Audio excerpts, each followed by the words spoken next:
Stop waiting for permission. Start building your empire.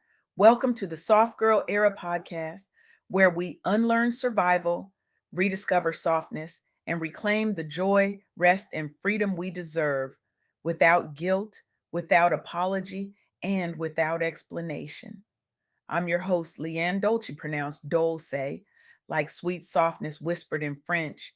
And I'm your guide from burnout to boundaries, from doing to being, from strong to soft, and loving every single second of it. Today, I want to share something with you that literally stopped me in my tracks. I recently had the absolute privilege of sitting down with Renita Hills. And let me tell you something about this woman. Renita Hills is not just out here doing work.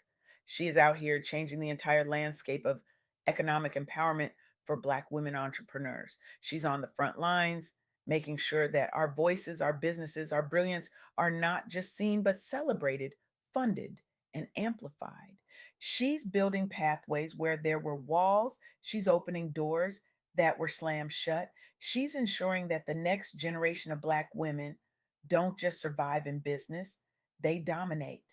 Renita Hills is making the world better by making sure we have a seat at every table. And when there's no seat, she's teaching us to build our own tables. What she shared with me in our conversation is going to fundamentally shift how you see yourself, your potential, and what's truly possible when we stop waiting for permission and start building our own empires. Here's what most people think: Black women entrepreneurs are out here just trying to survive, reacting to barriers, scraping by, doing the best we can with what little we've got. That's the narrative, right? We're resilient, we're strong, we're overcoming. And yes, we absolutely are all of that. But here's the twist. Here's the part that's going to make you sit up straighter in your seat. Lean forward and pay attention. Between 2019 and 2024, Black women owned businesses didn't just grow, they didn't just inch forward, they surged by 51.2%. Let me say that again so it really lands. 51.2%. That's over 5 times faster than the other women owned businesses, which grew at 10.2%. In revenues, they shot up 81%. 81%. We're not just surviving, sis. We are dominating. We are the unmatched engine of U.S. entrepreneurial growth. Despite income disparities, despite systemic roadblocks, despite everything that was designed to keep us small, keep us quiet, keep us in our place, we're not reacting anymore. We're leading proactively, powerfully, unapologetically. We're not waiting for the world to change. We're becoming the change. Now, let me break down 3 key insights from my conversation with Renita Hills that you absolutely need to hold close to your heart, because they're not just statistics, they're your blueprint. They're your roadmap for the soft girl era, where rest meets revenue, where boundaries meet billions, where softness becomes your greatest superpower.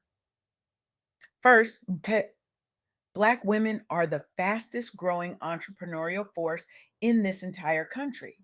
From 2024 to 2025, employer businesses led by Black women increased by 13%, with revenues rising between 6 and 8%. We're outpacing every other group, every single one. What does that tell you?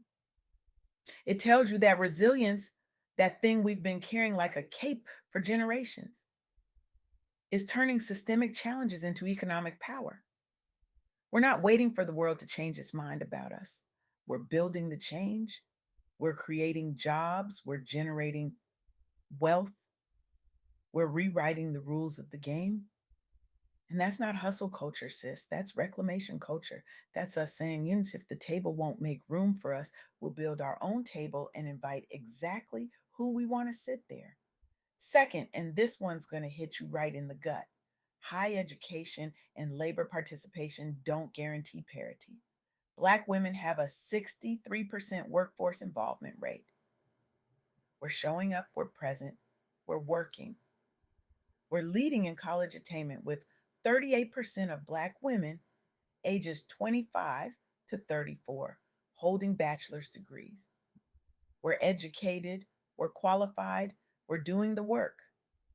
And yet, our median weekly earnings sit at just $942 compared to $1,108 for white women. Let that sink in for a moment. We're doing the work, we're getting the degrees, we're showing up with excellence, and we're still earning less. That's not a reflection of our worth. That's not a reflection of our intelligence, our skill, our dedication. That's a reflection of a system that fundamentally undervalues us. And you know what that disparity is fueling? The shift to entrepreneurship. Because if the 9 to 5 won't pay us what we're worth, we'll pay ourselves. We'll build wealth on our own terms. We'll create our own economies. That's not bitterness. That's brilliance. That's strategy. That's the soft girl era in action, where we stop grinding for crumbs and start creating our own feast. Third, closing the revenue gap unlocks trillions, not millions, trillions. Black women owned businesses are poised to add $1.7 trillion in value to the economy. $1.7 trillion. That's not just about us, that's about our communities, our families, our children, our futures, our legacies. When we win, everybody eats. When we build, everybody benefits. And here's the thing, you don't have to wait for someone to hand you that opportunity. You can invest in this momentum right now for your community and for your personal scale. You can be part of this $1 trillion wave. You can claim your piece of it. And that's not greed. That's not selfish. That's generational wealth. That's legacy. That's the soft life funded by smart, strategic, soul aligned moves. Now, let me tell you about 3 women who are living, breathing proof of what Renita Hills and I talked about. These are real stories, real businesses, real impact, and I want you to see yourself in them because if they can do it, so can you. First, meet Zendaya Smith. She's a tech consultant in Atlanta who launched Code Her Collective in 2022. Zendaya saw the gig economy shifting. She saw various Black women getting left out of the tech boom, locked out of the rooms where innovation was happening. And she said, checks, not on my watch, not anymore. She started training Black women in software development, partnering with local HBCUs, targeting millennial and Gen Z women who were hungry for opportunity, hungry for change, hungry to build something that mattered. But it wasn't easy. Nothing worth building ever is. She faced funding biases. She dealt with investors who didn't believe in her vision. She was living in a labor participation reality that didn't translate to fair pay. She was earning that $942 median weekly wage and knew deep in her bones she deserved more. So she quit corporate. She started freelancing. She built Code Her Collective from the absolute ground up, one student at a time, one partnership at a time, one yes at a time. Today, she's scaled to over 500 alumni employed in tech roles.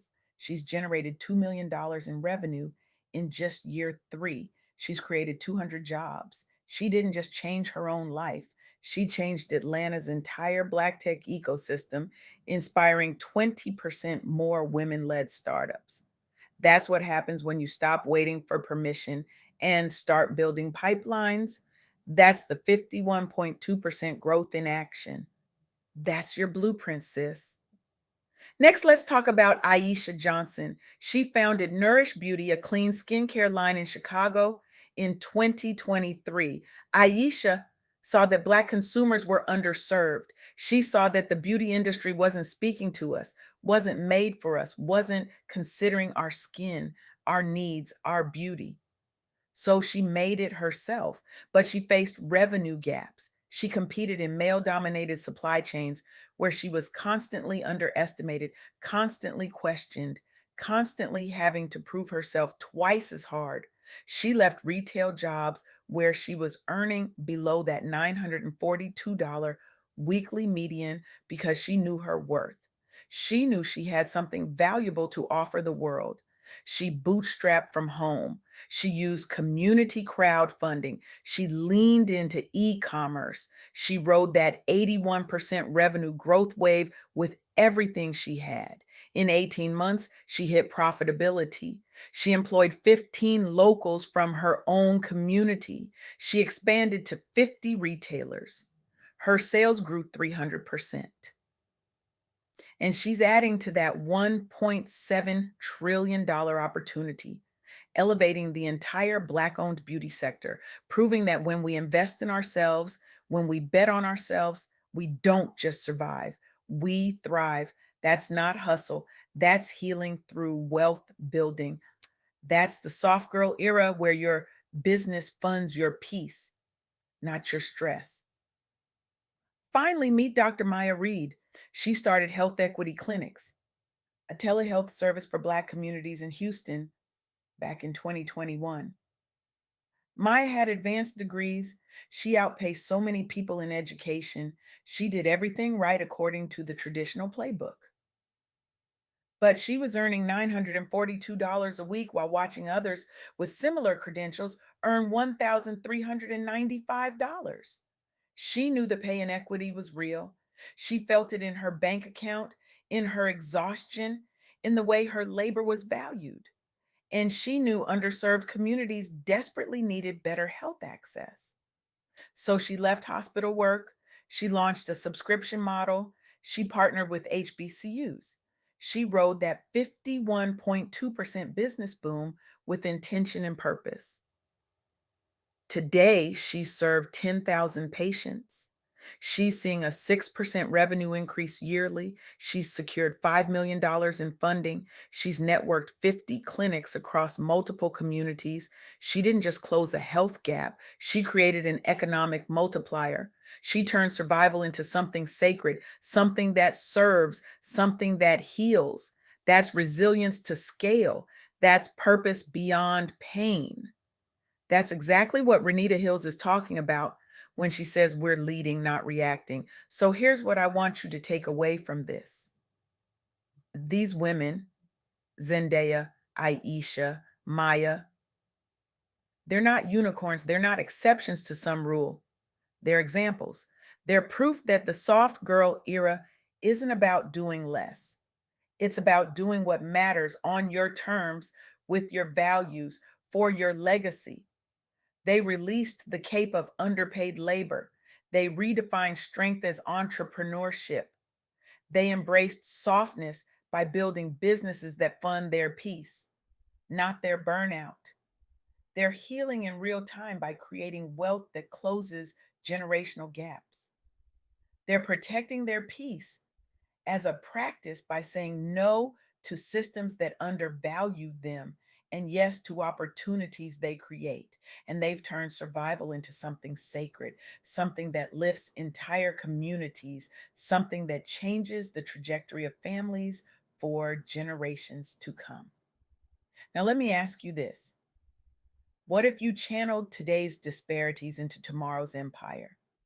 What if you stopped seeing the pay gap, the funding bias, the systemic barriers as reasons you can't, and started seeing them as reasons you must? What if this week, not next month, not next year, but this week, you made one bold business move? Maybe you pitch your idea to a Black women's network. Maybe you research that $1.7 trillion opportunity and figure out exactly where you fit in that equation. Maybe you take that side hustle, that thing you've been doing quietly in the margins, and turn it into your main hustle. Maybe you stop waiting for the corporate ladder to recognize your value and start building your own ladder, your own empire, your own soft life funded by smart, strategic, soul aligned work that actually matters. Because here's the truth, the data doesn't lie. Black women are leading. We're growing faster. We're generating more revenue. We're creating more jobs. We're building more wealth than any other group in this country. And that's not happening because the world handed it to us on a silver platter. It's happening because we decided we're worth it. We decided our dreams are valid. We decided our rest is funded by our results, not our burnout. We decided that our softness is not weakness, but power. Renita Hills reminded me of something deeply powerful during our conversation. She said that when Black women win, when we build, when we scale, we don't just change our own lives, we change our families, we change our communities, we change entire economies. We become the tables we were never invited to. We become the investors we never had access to. We become the mentors we wish we'd met when we were starting out. We become the soft, powerful, wealthy, joyful women we were always meant to be. The soft girl era is not about doing less, it's about doing what's yours to do with intention, with boundaries, with joy, and with the audacity to believe you deserve every single bit of success you create. It's about releasing the cape of survival and stepping into the crown of sovereignty. It's about redefining strength as the courage to rest, to build, to say no, to say yes, to choose yourself without apology, without explanation, without shame. You are not too late. You are not too old. You are not too tired. You are not too broken. You are not too far behind. You are right on time.